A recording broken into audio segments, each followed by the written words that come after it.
Hey everyone, just working on the camper today and wanted to show you guys something that I came across and how I did it. I have these baggage doors on the camper like every camper RV has, and the doors themselves are just super thin, way thinner than the last one I had, which I guess isn't a huge deal, but and it does have these slam latches on it, which is really nice, but let me show you here. So it does slam shut, but look at the top. See how it barely sticks out here compared to the bottom, how far out it is here? Well, there's a rubber strip in behind that door, and it's not compressing quite enough. And it's possible if we get some driving rain that it would seep in through that because it's just not pushed against that rubber seal very tight. So you can see I already installed one of these guys. These are just called cam locks. So what this will allow me to do is an extra push in, and then I can twist it, and then it keeps that bottom up against that seal tight. I can still use the slam latches, obviously. I just unlock those, but thought it was a good idea to put those in just for an extra precaution, keep that rain out of there. And it turned out pretty good. So I'm gonna show you how to install the second one here, because I looked online and it was pretty tough to determine how to install these. Here's what one of those look like before they're installed. And you can kind of see there's a flat spot on here, and then the top is round. And that's really so when it goes in the hole itself, it keeps it from spinning when you're spinning this thumb lock here. You know, you have a flat side on one side, so it doesn't spin anywhere. Well, you can obviously cut the rounded part pretty easy with a drill bit, but how do you get this shape in through this material? So I'll show you what I did, and it's pretty effective and cheap way. The easiest way to drill these holes is just with one of these step bits. And the material's soft as it is, so it's not going to take much, but these step bits work really good on this material. And you can see I have tape on it, and that's just so I know where to drill to and not go too deep, or too wide, I should say.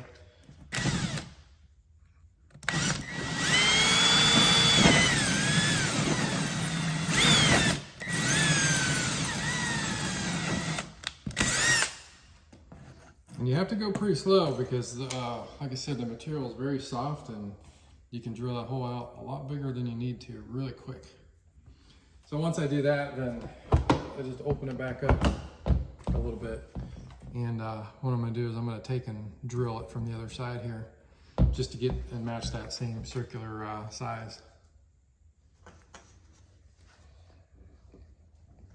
I purposely made the hole just a little bit on the small side, and that's going to allow me, I'll show you here, that's going to allow me to take a file and file it out just a little bit at a time until I get the correct size that I need.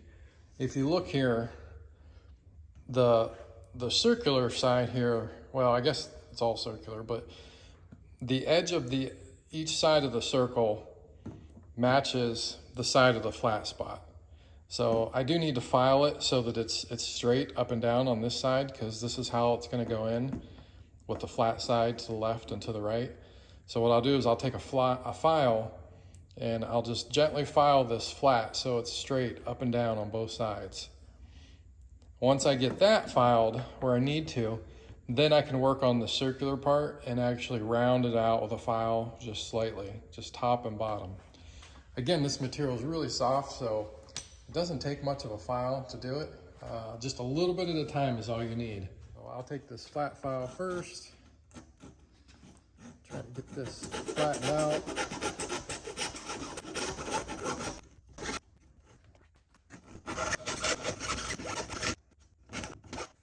So you just want to get it the same width. So I'm gonna go close, just a little bit more on each side.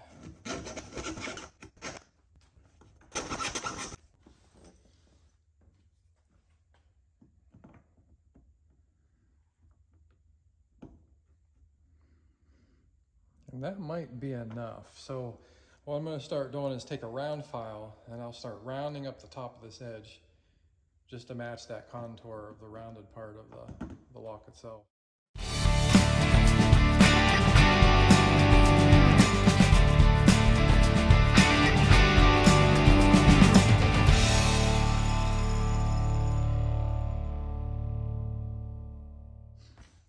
And there you go. Again, you just want to take just a little bit out each time because there's not much tolerance around the top edge of here. So if you take just a little bit out each time, you'll make sure that you get it tight. So we'll go ahead and assemble this together, show you what it looks like together and how it works.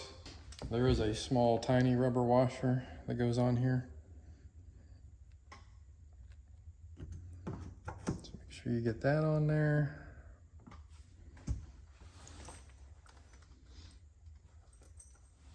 And then you do have a back plate, and this one came with a straight or an offset one, and I definitely need the offset one. So there's a nut that goes on here next.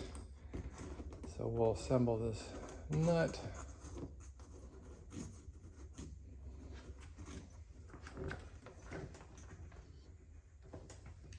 You don't need to tighten these very much,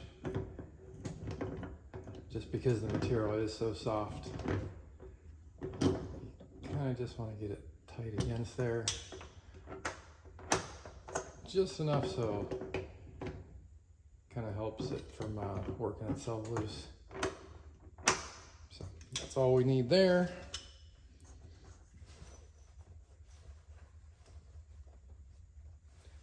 So then we'll put the latch itself on, or the plate. I need to go in as much as possible here.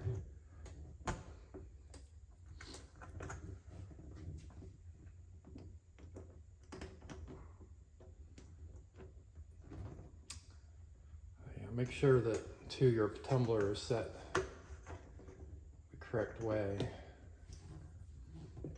So that one will go like that.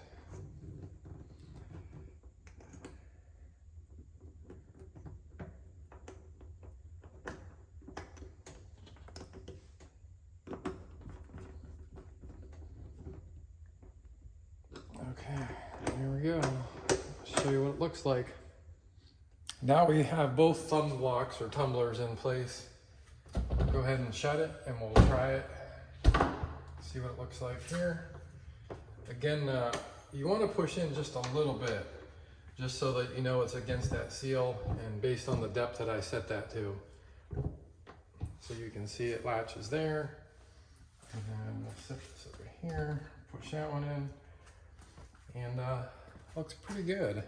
Now, if I try to open this up, obviously it's not going to open because you have both of those on each side. So that helps just with travel as well, so they don't work themselves loose. Gives it another way to keep itself locked.